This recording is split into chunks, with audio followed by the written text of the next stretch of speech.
Navodaya times Punjab Kesari में आपका स्वागत है। देश में इस समय चुनाव के अलावा अगर कोई चीज चर्चा में है तो वो है कश्मीर। और कश्मीर फिर इसलिए चर्चा में है क्योंकि वहां कुछ गतिविधियां होती रहती हैं। और अभी कल ही यानी कि बुधवार को गृह मंत्री अमित शाह ने कहा है कि जम्मू कश्मीर से अफवाह हटाने पर विचार किया जा रहा है। तेजी से स्थितियां सामान्य हो रही हैं और सितंबर में चुनाव भी हो रहा है। इस पूरे मसले पर खास तौर से इसलिए बहुत जरूरी है बातचीत करना क्योंकि क्या जम्मू कश्मीर में स्थितियां इस लायक हो गई हैं कि वहां चुनाव कराया जा सके, या वहां की स्थितियां कैसी अब तक रही हैं। मैं खुद 6 महीने पहले सितंबर अक्टूबर में जम्मू कश्मीर गया था और अनंतनाग ऐसे जो बिल्कुल सीमावर्ती इलाके वहां पे भी घूमा था मैं। इस पूरे मसले को बहुत संवेदनशीलता के साथ देखा जाना चाहिए और इसीलिए हमने इस पर बातचीत करने के लिए एक ऐसे शख्स को चुना है जो इसमें पूरी तरीके से महारत हासिल करते रखते हैं। हमारे साथ हैं जनरल ए के श्रीवास साहब। बहुत बहुत शुक्रिया सर आपका। जय हिंद। आपने नवोदय टाइम्स पंजाब केसरी के लिए समय निकाला। अभी आपने देखा ही होगा सर कि अमित शाह साहब ने ये कहा है कि स्थितियां बहुत सामान्य हो रही हैं और अफवाह हटाने पर विचार किया जा रहा है। आप खुद सीमा पर रह चुके हैं, आपको ये कितना औचित्यपूर्ण लगता है? 10 साल हो चुके हैं वहां चुनाव हुए, अब अगला चुनाव भी आने वाला है अगर होता है तो आपको क्या स्थितियां सामान्य ऐसी लगती हैं कि वहां अफवाह हटाया जाए? आपका क्या अनुभव, क्योंकि आपने, मैंने जैसे कहा कि आप सीमावर्ती इलाकों में काफी रहे हैं, वहां पर आप क्या महसूस करते हैं? हाँ, बिल्कुल श्रीवास्तव साहब, इसमें कोई शक नहीं कि मैं वहां पर करीब के 20 से 25 साल जम्मू एंड कश्मीर में रहा हूँ। लाइन ऑफ कंट्रोल पे भी, लाइन ऑफ एक्चुअल कंट्रोल पे भी, और हिंडरलैंड में भी जो टेररिस्ट के ऑपरेशन के अगेंस्ट कार्रवाई की जाती।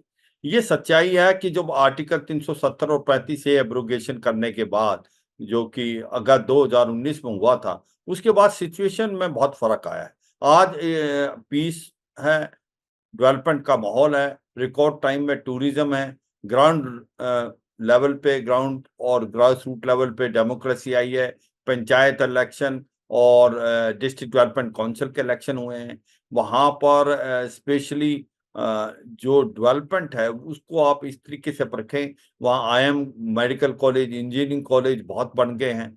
और अभी G20 की भी मीटिंग वहाँ पर कराई गई थी, जिसमें सऊदी अरेबिया और यूएई जैसे देश वो आगे बढ़ के अप्रोक्सीमेटली 500 करोड़ इन्वेस्टमेंट करने की भी बातचीत कर रहे हैं।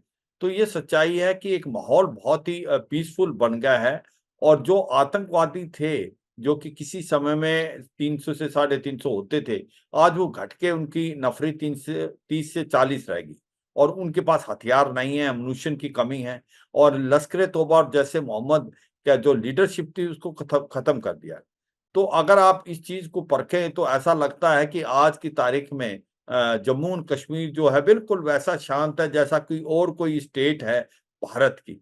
और इसीलिए जो ये स्टेटमेंट अभी पास की है होम मिनिस्टर अमित शाह ने, हम उसको परखेंगे। पर ये है कि वाकई अब सिचुएशन काफी नॉर्मल है। अभी पार्लियामेंट के इलेक्शन होने हैं, जिसको अनाउंस हो गए हैं, और उसके बाद असेंबली इलेक्शन भी सितंबर से पहले होने हैं, जिस प्रकार से सुप्रीम कोर्ट के ऑर्डर है। मगर मुझे लगता है कि सिचुएशन में बहुत फर्क आया और बहुत ही नॉर्मल और पीसफुल लग रही है। और ऐसा लगता है कि अब जो जम्मू एंड कश्मीर डेवलपमेंट की तरफ जा रहा है। श्रीवास्तव साहब। निश्चित रूप से जम्मू कश्मीर डेवलपमेंट की तरफ जा रहा है, लेकिन 6 महीने पहले का मेरा अनुभव है। मैं निश्चित रूप से वहां लाल चौक पे घूमा, 11 बजे रात में रहा, दोपहर में रहा, पत्नी को अकेले छोड़ करके घूमा, तो बहुत डेवलपमेंट है। लेकिन ये सच्चाई भी है, अनंतनाग में देखने को मुझे मिली है कि रात में 5-6 बजे के बाद सड़कें वीरान हो जाती हैं।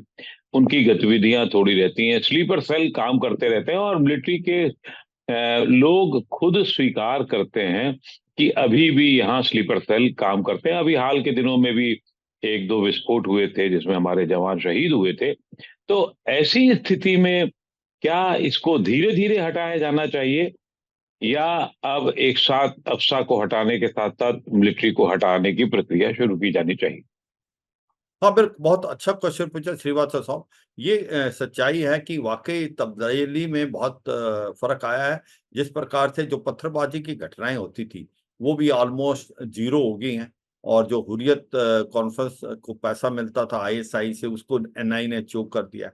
हाँ, जहाँ रेडिकलाइजेशन की बात है साउथ कश्मीर में, उसमें कमी तो आई है, मगर वो बिल्कुल खत्म नहीं हुआ है। ये बात मान के चलना पड़ेगा। और अभी जो आतंकवादियों ने अपनी टैक्टिक्स को चेंज किया है, क्योंकि ये समझना है कि अभी भी 10,000 के करीब लश्कर तोबा और जैसे मोहम्मद के टेररिस्ट वो अभी भी पार बैठे हुए हैं लॉन्च पैड और ट्रेनिंग एरिया में।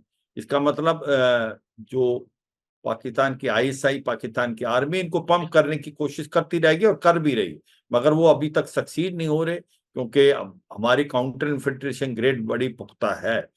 मगर अब उन्होंने, क्योंकि वो टेररिस्ट को अंदर नहीं डाल पा रहे हैं, तो पहली बात तो उन्होंने दो बातें की हैं। एक तो अब वो कश्मीर घाटी की बजाय उनका फोकस अब रजौरी पुंछ की तरफ हुआ है, वहां पर जहां उनको नजर आया कि यहाँ पर चांसेस हैं, क्योंकि वहां से हमने ऐसा ही कुछ गलती पहले की थी कि वहां जब पीसफुल हो गया था आज से 10-15 साल पहले, और बिल्कुल वहां पर शांति आ गई थी, तो वहां से हमने कुछ ट्रुप्स निकाल के एलएसी और एलओसी में भी लगाए, और अब जो पाकिस्तान उसको एक्टिवेट कर रहा है। तो ये भी बात हमें समझनी पड़ेगी। दूसरा जो आप पॉइंट बता रहे थे कि अब जो है इनकी स्लीपर सेल और ग्राउंड वर्कर तो अभी भी हैं, इसमें कमी बहुत आई है, मगर वो हैं, सक्रिय हैं। और दूसरा इनका जो टैक्टिस है वो आजकल जो टारगेट किलिंग की तरफ है। एक सॉफ्ट टारगेट को आप पकड़ें, उसको एक किसी को पिस्टल दें, एक यूथ को जो कि आपके रडार में नहीं है, वो उसका इस्तेमाल करें और फिर जाके पब्लिक में मिल जाए। ऐसा भी हो रहा है, इसमें कोई शक नहीं। मगर अगर आप देखें कि क्या वाकई सिचुएशन काफ़ी फ़र्क है? हाँ, बिल्कुल फ़र्क है।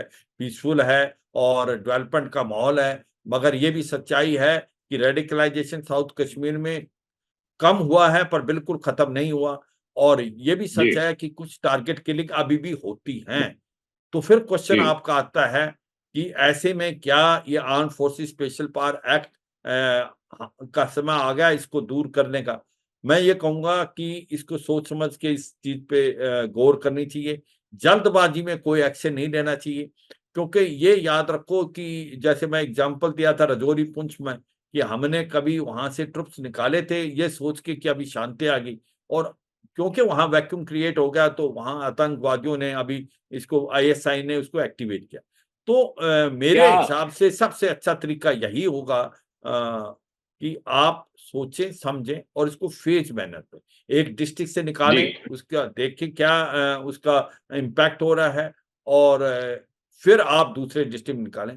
क्योंकि ये याद रखो, पाकिस्तान की जो आईएसआई है वो कुछ भी कर सकती है इसको दोबारा एक्टिवेट करने के लिए। तो जो आपने अब तक रिजल्ट हासिल किए हैं, आज आपको लगता है बिल्कुल पीसफुल है। कहीं हम एक अपने स्टेप से ऐसा ना हो कि हम वापस चले जाएँ उसी पे। तो ये एक कॉज़ ऑफ बिल्कुल, कंसर्न है। तो इसलिए जो भी चीज़ है, 3 चीज़ें करनी है। ग्राउंड की सिचुएशन देखनी है, सिक्योरिटी फोर्सेस से बातचीत करनी है, और तीसरा ये है फेज़ मैनर पे इसको विथड्रॉ करना है, ना कि पूरे जो साउथ कश्मीर से या नॉर्थ कश्मीर से इकट्ठा उसको हटाना। श्रीवास्तव साहब। जैसे कि अभी देखा गया है कि अभी फेज मैनर में मिलिट्री के लोगों को आगे ना रख करके पुलिस एनकाउंटर में आगे आ रही है, आगे देख रही है। लेकिन क्या ये संभव है या ये किया जाना चाहिए, या फेज मैनर का मतलब क्या होता है कि अफसा हटा दें और मिलिट्री के पास जो है जैसे ताकत पहले थी, ठीक है कि अब आप अफसा वाली ताकत ना भी हो तो भी उनको इतना ताकतवर रखा जाए कि वो वहां अपनी सक्रियता कायम रखें। और अभी चुनाव में जब लोकसभा के चुनाव होंगे तो उससे कुछ अकलियत सामने आएगी हमारे सामने। उसके बाद पता लगेगा कि क्या स्थिति है। तो आपके हिसाब से फेज मैनर का क्या मतलब होना चाहिए? क्या क्या कहते, किस फेज में क्या रखना चाहिए? और अभी हमारा लगभग अब ये क्लासिफाइड इंफॉर्मेशन है कि नहीं है कि कितना मिलिट्री वहां पर है और कैसे क्या वापस होगी जाएगी, क्या किया जाएगा? हाँ, बिल्कुल। देखो श्रीवास्तव साहब, मैं अपने व्यूअर्स को ये बताना चाहूँगा कि वहाँ पर जो फ़ौज है, वो 2 तरीके डिप्लॉयड है। एक तो लाइन ऑफ कंट्रोल पे डिप्लॉयड है, जो कि बॉर्डर की सुरक्षा करती है, और दूसरा जो राष्ट्रीय राइफ़ल है, जो कि हिंडरलैंड में है, जो कि काउंटर टेररिज्म और काउंटर इंसर्जेंसी को करती है। तो वहां पर जो स्पेशली कश्मीर घाटी में दो फोर्सेज हैं, एक तो किलो फोर्स और एक आपकी विक्टर फोर्स। तो ये जो फोर्सेज हैं, आपने बिल्कुल ठीक बोला कि क्या मतलब है फेज मैनर में अगर आपने आर्मी को निकाल के पुलिस से ऑपरेशन कराने। पहली बात तो ये सच्चाई है, जम्मू एंड कश्मीर की पुलिस जब कभी एक ऐसा समय था जब उसको प्रोफेशनल नहीं माना जाता था इतना, या उस पे शक किया जाता। आज वो उस काबिल हो गए कि बहुत प्रोफेशनल है और काफ़ी सक्सेसफुल है, और ऐसा लगता है कि वो काउंटर टेररिज्म ऑपरेशन खुद अकेली कर पाएगी।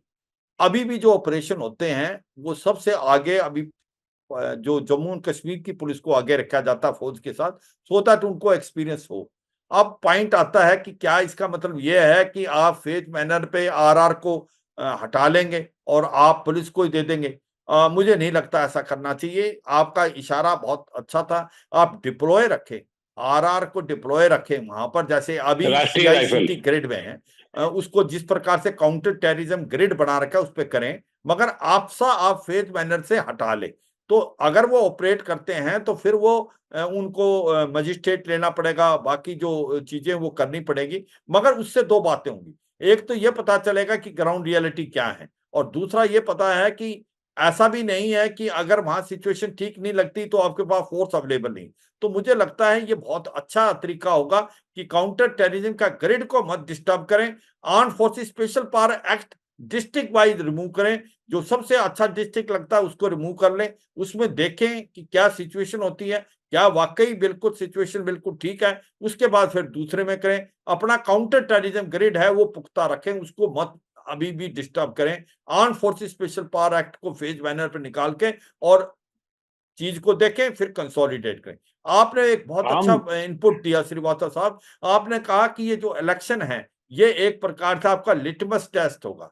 क्योंकि अब जो पार्लियामेंट के इलेक्शन हैं, अगर ये बिल्कुल पीसफुल होते हैं, शांति से होते हैं, जैसे डिस्ट्रिक्ट डेवलपमेंट काउंसिल और पंचायत इलेक्शन हुए, तो वो भी एक बड़ा पॉजिटिव इनपुट होगा इसकी तरफ।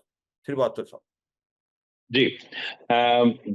एक अंतिम सवाल ये है कि क्या अफसा को डिस्ट्रिक्ट वाइज किया जा सकता है, क्योंकि लागू किया गया था तो स्टेट, पूरी स्टेट में लागू हुआ था, तो डिस्ट्रिक्ट वाइज अगर अलग किया जा सकता है तो क्या उस ये आसान होगा, और ये तय बात है कि उससे थोड़ी सी राहत होगी या चीजों को समझनी होगी, और तब भी आतंकवादियों पर हमें निगाह रखनी पड़ेगी कि वो हमारे हल्के कदम होने का इंतजार कर रहे हैं, इस नजरिए से भी हमें काम करना होगा।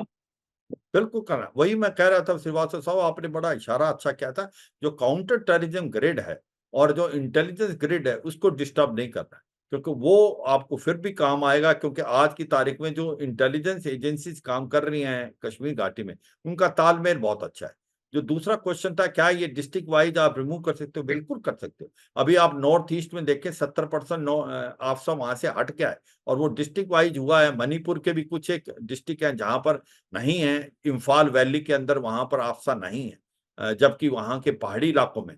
तो मेरा मतलब है, आराम से कर सकते हैं आप, डिस्ट्रिक्ट वाइज करें। आप अपना सीआईसीटी ग्रिड को ना हिलाएं, इंटेलिजेंस आप गैदर करते रहें, और एट द सेम टाइम आप उसको फेज मैनर में करें, सिचुएशन को परखें और फिर आगे बढ़ें।